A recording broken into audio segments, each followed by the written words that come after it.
11th admission process 2026-27. तर आपल्या website वरती ऑलरेडी स्पेशल राऊंड 3चं वेळापत्रक आहे ते जाहीर झालेलं आहे. आपल्याला ते बघायचं आहे तर पहिल्यांदा आपल्याला काय करणार, आपल्या वेबसाईट वरती या. वेबसाईट वरती आल्यानंतर बघा इथं एक नोटिफिकेशन आलेलं आहे, ते पहिल्यांदा तुम्हाला वाचून दाखवतो. सो विशेष फेरी 3 नवीन विद्यार्थी नोंदणी तसेच भाग 2 कॅप व कोटा फॉर्म भरणे दिनांक 16/7/2026 रोजी दुपारी 3 वाजल्यापासून ते 18/7/2026 रोजी सायंकाळी 6 वाजेपर्यंत सुरू राहील. ही फेरी ज्या मुलांनी व मुलींनी अजून प्रवेश घेतलेला नाही त्यांसाठी खुली असेल. सो लक्षात घ्या, ही प्रवेश फेरी कुणासाठी असणार आहे? मागचा जो राऊंड होता आपला स्पेशल राऊंड 2 तो फक्त मुलींसाठी होता, पण हा जो राऊंड असणार आहे तो विशेष फेरी 3 म्हणजे स्पेशल राऊंड 3 जो असणार आहे तो मुलांसाठी आणि मुलींसाठी दोघांसाठी असणार आहे.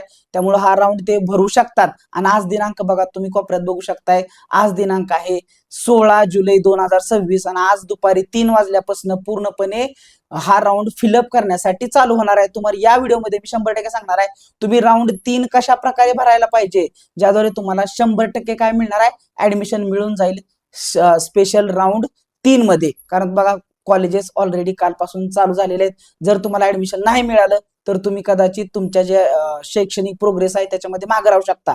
त्यामुळे नीट हा व्हिडिओ शेवटपर्यंत बघा. शेवटपर्यंत व्हिडिओ बघितला तर तुम्हाला लगेचच ऍडमिशन कसं मिळवायचं याच्यावरती संपूर्ण मार्गदर्शन तुम्हाला मिळणार आहे. तर सुरुवात करूया आपण. ऍडमिशन शेड्यूल काय आहे ते बघूया पहिल्यांदा. Admission schedule for special round 3. Special round 3 साठी ऍडमिशन शेड्यूल काय असणार आहे ते तुम्हाला पूर्ण पहिल्यांदा दाखवून देतो. तर बघा विद्यार्थी मित्रांनो, आपल्याला बघायला मिळते आज 16 जुलै आहे, दुपारी 3 वाजता तुम्ही काय काय करू शकता. ज्याही विद्यार्थ्यांनी अजून रजिस्ट्रेशन केलेलं नाही ते विद्यार्थी रजिस्ट्रेशन करू शकतात. समजा भाग 1 मध्ये, पार्ट 1 मध्ये, ऍप्लिकेशनच्या पार्ट 1 मध्ये तुमच्या काही चुकलं असेल, जेंडर चुकला असेल, ऍड्रेस चुकला असेल, काही चुकलं असेल तर तुम्ही दुरुस्त करू शकणार आहात. तसेच सगळ्यात महत्वाचा पार्ट म्हणजे तुम्हाला भाग 2 भरायचा विद्यार्थी मित्रांनो आज. सो भाग 2 भरून घ्यायचा आहे. भाग 2 मध्ये तुम्ही 1 ते 10 कॉलेजेस टाकून देणार आहात. आणि हे तुम्ही कधीपर्यंत करू शकता, हे तुम्ही पसंतीक्रम जे काही हे सगळे मी आता सांगतो प्रोसेस, ही सगळी प्रोसेस तुम्ही कधीपर्यंत करू शकताय, 16 तारखेला 3 वाजल्यापासून, दुपारी 3 वाजल्यापासून 18 तारखेला सायंकाळी 6 वाजेपर्यंत तुम्ही हे पार्टिसिपेट करू शकताय. सो भाग 2 भरून तुम्हाला लॉक करणं गरजेचं आहे. बघा, लॉक करून ठेवायचं हे सगळ्यात महत्वाची गोष्ट. कॅप ची प्रोसेस चालूच राहणार, म्हणजे हा special round side by side कोटाचे पण ऍडमिशन परत ओपन होणार आहेत. पण ज्या वेळेस तुम्ही 1 ते 10 पसंतीक्रम देताय विद्यार्थी मित्रांनो, तर त्या कॉलेजेसमध्ये ज्या कॉलेजेसची नावं तुम्ही टाकताय भाग 2 मध्ये, त्यामध्ये कोटाच्या सीट्स अवेलेबल आहे का नाही बघा, व्यवस्थापन कोटा आहे का नाही, इन हाऊस कोटा आहे का नाही, अल्पसंख्याक कोटा आहे का नाही, हे चेक करूनच त्याचे नाव टाका. नाहीतर कोटामध्ये ऍडमिशन घ्यायला जात आहे आणि तिथं जागाच नसायची. ठीक आहे, अशा प्रकारे समजून घ्या. अलॉटमेंट प्रोसेस 19 तारखेला होईल आणि 20 तारखेला सकाळी 10 वाजता तुम्हाला कुठल्या प्रकारचं कॉलेज लागलेलं आहे, कोणतं नाव आलेलं आहे, कॉलेज लागलं आहे का नाही लागलं आहे, हे सगळं तुम्हाला 20 तारखेला समजेल. 20 तारखेला तुमची अलॉटमेंट झाली. 10 तारखेला 20 तारखेला तुमचं सकाळी 10 वाजता काय होईल, अलॉटमेंट लागल. लॉग इन मध्ये जायचं विद्यार्थ्यांनी, प्रोसीड फॉर ऍडमिशन करू शकता. सो अशा प्रकारे पोर्टल वरती 20 तारखेला सकाळी 11 वाजल्यापासून तुमची ऍडमिशन प्रोसेस चालू होईल. लॉग इन मध्ये जायचंय, प्रोसेस फॉर ऍडमिशन करायचं आहे. आणि कोटामधले विद्यार्थी अजून सांगतोय तुम्हाला, कुठल्याही प्रकारचं नोटिफिकेशन येणार नाही. तुम्हाला ज्या कॉलेजचे नाव टाकलेले आहे त्या कॉलेजला कॉल करा किंवा त्या कॉलेजकडनं तुम्हाला कॉल येणार की तुमचा कोटामधून ऍडमिशन लागलेलं आहे. तर तुम्हाला लॉग इन मध्ये कोटावाले विद्यार्थी अलॉट झालं तर, तुम्हाला कोटामधून अलॉट झालं तर तुमच्या लॉग इनला समजत नाही, तुम्हाला कॉल येणार कॉलेजचा. पण जे विद्यार्थ्यांनी नॉर्मल मधून भरलेलं आहे त्या विद्यार्थ्यांना लॉग इन करून त्यांची माहिती चेक करू शकतात, त्यांना कुठलं कॉलेज लागलेलं आहे.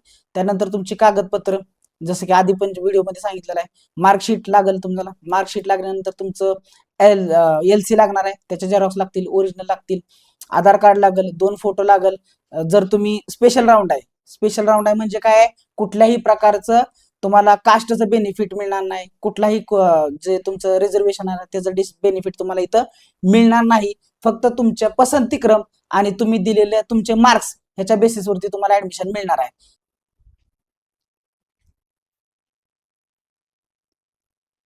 11th ऍडमिशन प्रोसेस 2026-27 या प्रवेश प्रक्रियेमधून सर्व विद्यार्थ्यांनी आता सायन्स, आर्ट्स आणि कॉमर्सला ऍडमिशन घेतलं असेल.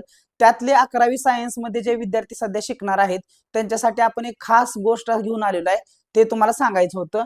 तर बघा 11वी मध्ये जे विद्यार्थी शिकणार आहेत त्यांच्यासाठी खूप महत्वाची गोष्ट म्हणजे 11वी हा 12वीचा आपला पाया असणार आहे. 11वीला तुम्ही अजिबात कॅज्युअली घेऊ नका. 11वी मध्ये आपण जे शिकणार आहोत तेच आपल्याला 12वी मध्ये कंटिन्यू करायचं असतं. आणि 12वी झाल्यानंतर तुम्हाला माहिती आहे की 12वी तुम्हाला बोर्डाची एक्झाम द्यावी लागते. तसेच बऱ्याच तुम्हाला कॉम्पिटेटिव्ह एक्झाम द्याव्या लागतात. कॉम्पिटेटिव्ह एक्झाम लाईक नीट, MHT, CET, IIT, JEE अशा प्रकारे तुम्हाला कॉम्पिटेटिव्ह एक्झाम द्यायचे असतील. आता तुम्ही 11वीला ऍडमिशन घेतल्यानंतर बऱ्याच विद्यार्थ्यांनी PCMB हा ग्रुप घेतला असणार आहे. कारण भरपूर साऱ्या कॉलेजेसमध्ये विद्यार्थ्यांना कंपल्सरी PCMB हा ग्रुप दिला जातो. काय काय विद्यार्थ्यांनी PCB हा ग्रुप सिलेक्ट करू शकतात, तर काही विद्यार्थी PCM सिलेक्ट केले असतील, बरोबर आहे का नाही. तर आता जे विद्यार्थी PCMB हा ग्रुप सिलेक्ट केलेत किंवा जे विद्यार्थी PCB हा ग्रुप सिलेक्ट केलेले आहेत, तर त्या विद्यार्थ्यांसाठी ऑप्शन काय बनतात, तर ते विद्यार्थी पुढे जाऊन MHT, CET सारखी एक्झाम देऊ शकतात. तर ही आहे आपली महाराष्ट्र शासनाची कॉमन एंट्रन्स टेस्ट असणार आहे, ज्याच्यामध्ये विद्यार्थी इंजिनिअरिंगसाठी ऍडमिशन घेऊ शकतो. तसेच तो फार्मसीला ऍडमिशन घेऊ शकतो. तसेच तो ऍग्रिकल्चरला ऍडमिशन घेऊ शकतो. सो BSc ऍग्री पण तो तिथून करू शकणार असतो. त्याचबरोबर विद्यार्थ्यांना अजून एक ऑप्शन राहतो, तो विद्यार्थी नीट सारखी जी नॅशनल लेवलची एक्झाम असते, ज्याच्यामध्ये आपल्याला खूप टफ कॉम्पिटिशन बघायला मिळतं आणि तो विद्यार्थी नीट एक्झाम देऊन तो विद्यार्थी डॉक्टर बनू शकतो. म्हणजे तो MBBS, BDS, BMS आणि BHMS सारख्या ज्या BHMS सारखे जे कोर्सेस असतात त्यासाठी तो ऍडमिशन घेऊ शकतो. पण तुम्हाला बाळांना सांगायचं आहे, हे बोर्डाची जी एक्झाम असणार आहे ती आपली टफ असणार आहे हे तर आपल्याला माहितच आहे. आपल्याला 12वी नंतर एक्झाम द्यायची आहे, पण विद्यार्थी मित्रांनो त्याची सुरुवात तुमच्या 11वीच्या पहिल्या दिवसापासून होणार आहे. त्यामुळे ही जर 11वीची सुरुवात तुम्हाला चांगली करायची आहे, 11वीच्या कॉन्सेप्ट क्लिअर करून घ्यायच्यात तुम्हाला, तर तुम्ही आपल्या चॅनलवरती राहा. त्याच्यावरती या चॅनलवरती तुम्हाला काय मिळणार आहे हे तुम्हाला लगेच सांगणार आहे आता. तर बोर्डाची एक्झाम तर टफ असणारच आहे, त्याचबरोबर या कॉम्पिटेटिव्ह एक्झामसाठी तुम्हाला तयारी करावी लागणार आहे. कारण याच्यावरतीच तुमचं इंजिनिअरिंगचं, त्याच्यानंतर नीटद्वारे तुमचं डॉक्टरेटसाठी ऍडमिशन असणार आहे, ते तुम्हाला याच्यावरतीच मिळणार आहे. अलग लक्षात. सो या एक्झाम खूप महत्वाच्या आहेत, याची तयारी खूप महत्वाची आहे. बोर्डाची तयारी आणि या एक्झामची तयारी या पूर्णपणे ऑपोजिट गोष्टी आहेत. बोर्डामध्ये आपल्याला लॉंग आन्सर द्यावे लागतात, पण याच्यामध्ये MHT, CET आणि नीट साठी आपल्याला ऑब्जेक्टिव्ह क्वेश्चन सोडवावे लागतात आणि हे जे MCQ असतात त्या सोडवण्याची आपल्याला प्रॅक्टिस पाहिजे आणि हेच मी तुम्हाला प्रोव्हाइड करणार आहे. तर बघा आपण प्रोव्हाइड काय करणार आहे आणि कसं प्रोव्हाइड करणार आहे हे तुम्हाला थोडक्यात सांगून देतो.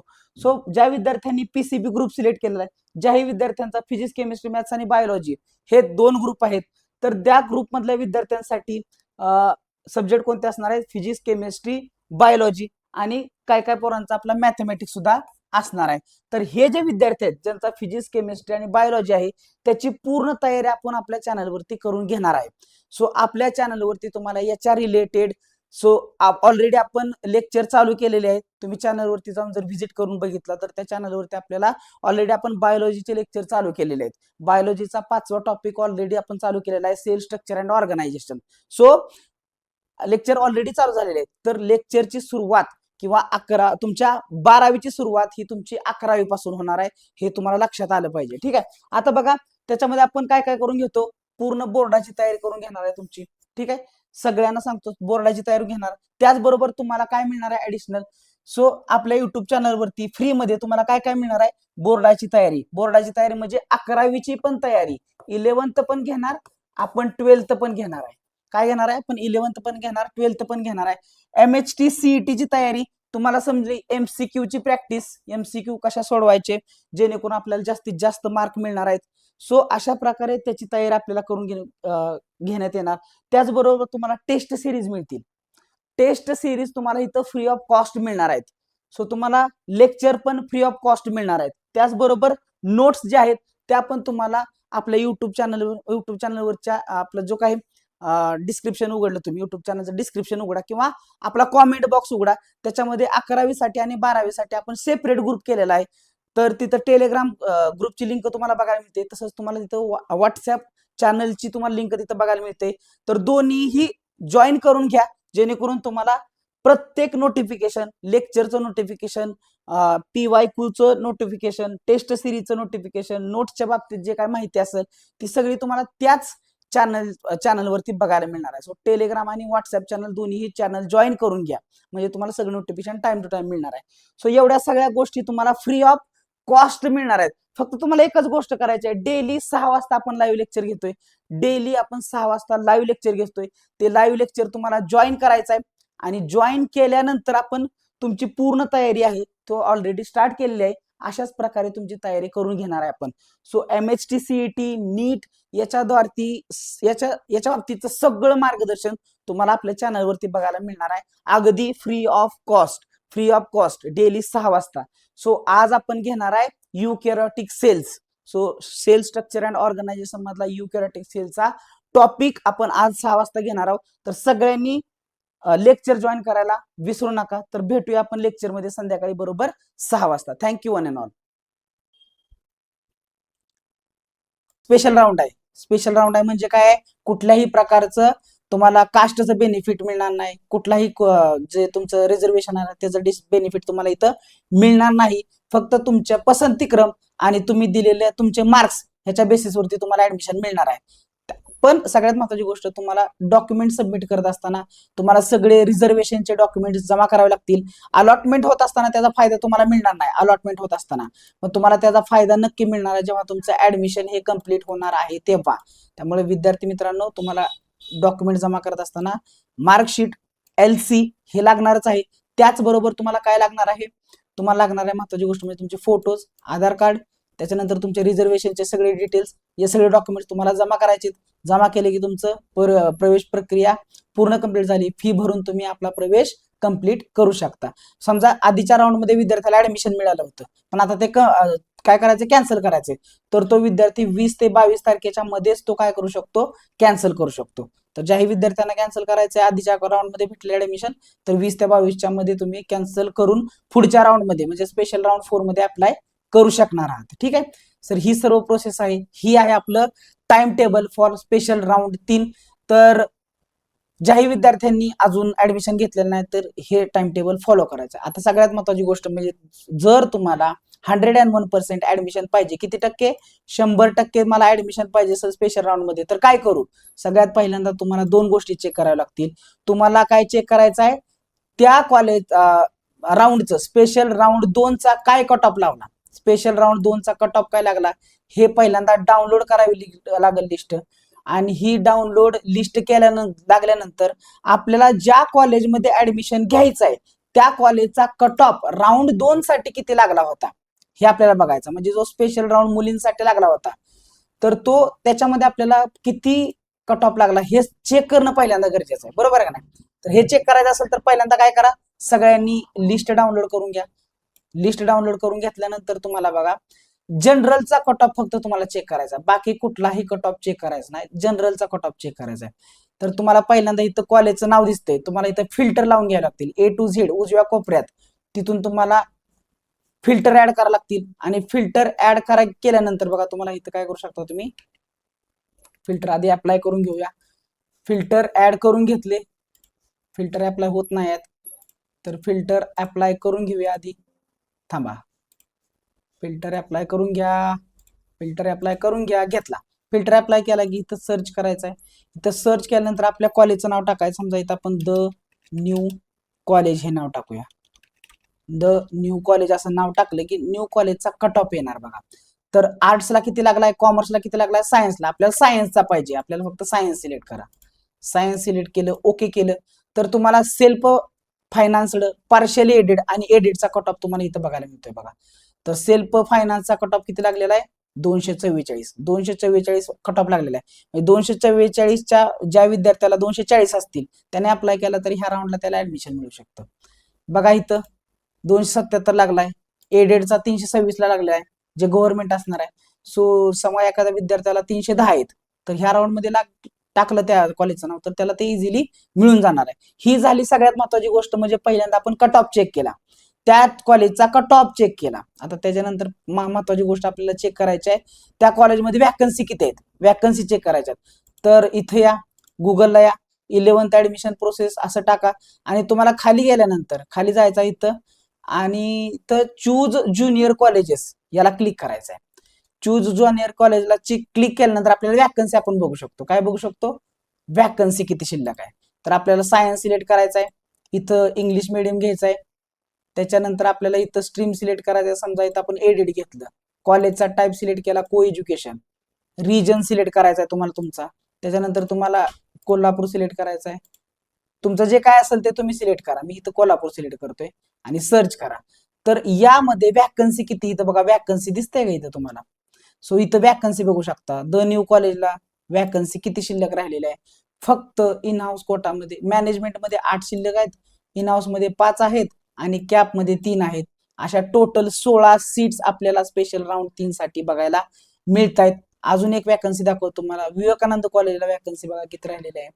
12 कॅप मध्ये शिल्लक आहेत, मॅनेजमध्ये 8 आणि टोटल 20 जागा शिल्लक राहिलेल्या आहेत. तर 20 जागांसाठी सर्व विद्यार्थी फॉर्म भरू शकतात. अशा प्रकारे तुम्हाला 2 गोष्टी महत्वाच्या सिलेक्ट कराव्या लागतील. आणि अशा प्रकारे तुम्हाला वॅकन्सीची लिस्ट इथून डाउनलोड करायची गरज नाही. बघा सर्च कॉलेजेस गेला, इथून डाउनलोड करतो बसवू नका. तुम्हाला इथं व्यवस्थित ती वॅकन्सी लिस्ट डाउनलोड होणार नाही. तुम्हाला ते इथं तुम्हाला अप्लाय करता येईल, इथं बघता येणार नाही नीट. तर त्यामुळं एक्सेल शीट ओपन करायची गरज नाही. तुम्ही सरळ काय करा, 11th ऍडमिशन 2026 असं टाकून द्या आणि इथं पहिलाच ऑप्शन येतो बघा, चूज ज्युनियर कॉलेजेस. ह्याच्यावरती क्लिक करू नका, चूज ज्युनियर कॉलेजवरती सिलेक्ट करा. इथं सिलेक्ट केलं की तुम्हाला इझिली तुम्हाला अशी ओपन होते विंडो. ह्यातनं तुम्ही काय करू शकता, वॅकन्सी सिलेक्ट करू शकता. अशा प्रकारे 2 गोष्टी महत्वाच्या आहेत. त्या कॉलेजमध्येचा कट ऑफ किती लागलेला आहे, जे कॉलेज तुम्हाला पाहिजे ते कट ऑफ किती लागलेला आहे आणि त्या कॉलेजची वॅकन्सी किती शिल्लक आहे ह्याच्यानुसार तुम्ही टाका. जिथं जास्त वॅकन्सी असेल तिथं तुम्हाला ऍडमिशन मिळण्याचे चान्सेस जास्त असणार आहेत. त्यामुळे अशा प्रकारे तुम्ही फॉलो करा, इझिली तुम्हाला ऍडमिशन मिळून जाईल. आय होप सगळ्यांना माहिती व्यवस्थित समजलेली आहे. जर तुम्हाला काय डाऊट असतील तर इंस्टाग्रामवरती रिच आउट करा. इंस्टाग्रामची लिंक तुम्हाला खाली बघायला मिळेल. आणि त्याचबरोबर तुम्ही आपल्या युट्यूब कॉमेंटमध्ये कॉमेंट टाका, त्याचे मी आन्सर तुम्हाला देत असतो. बघा 15 जुलै पासून सर्व विद्यालय सुरू झालेले आहेत, हे लक्षात घ्या. ठीक आहे, तुम्हीही उशीर करू नका. हा व्हिडिओ तुम्ही इथपर्यंत बघितला त्याबद्दल धन्यवाद आणि भेटूया आपण एका नवीन व्हिडिओमध्ये. Bye bye. आणि